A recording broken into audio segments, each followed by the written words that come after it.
What's going on? Another video, something I kind of figured out today, and somebody helped me out, provided a link for me in the last video of a feature I didn't really know about. So I've got a manual lens on here, Pentax-M 50mm f2. So I turned off the camera and back on. You know how it does, 50mm. You have to put that in there for the shake reduction and all that good stuff. So in previous models, at least I couldn't find a way to shoot a manual lens in AV mode. You would shoot it, everything would be wide open, the lens would be wide open. At f2 would be the same as at f22. Couldn't really find a way to do that. Maybe there is, and I've been not doing it right forever, but I never found a way. So I would always just shoot in manual, and that would allow you to change the aperture, and it would actually change in AV mode. For some reason, the aperture, you change it up here, but it wouldn't change on the lens. It would just remain open all the time. So that was weird. And then when you were in manual mode, you could use the green button for P line, and it would give you change the exposure for you if you wanted to.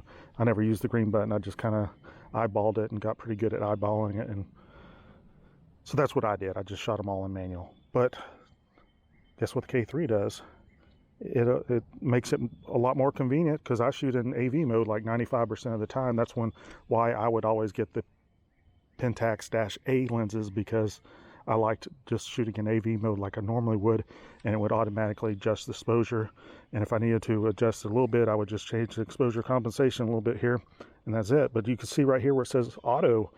So if I switch it back to manual, you can see that's where that top part is where the exposure was. It says 1/500th of a second. So it's in auto here. So I'm going to put on at f2, and we should be able to see a difference here.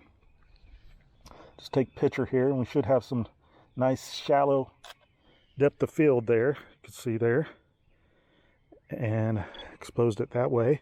Now I'm going to go all the way up to, let's go to f8 and take the same shot.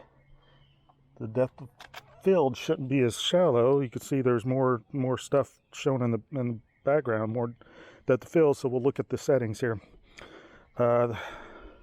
This is the one that was at f8, 1/10 of a second.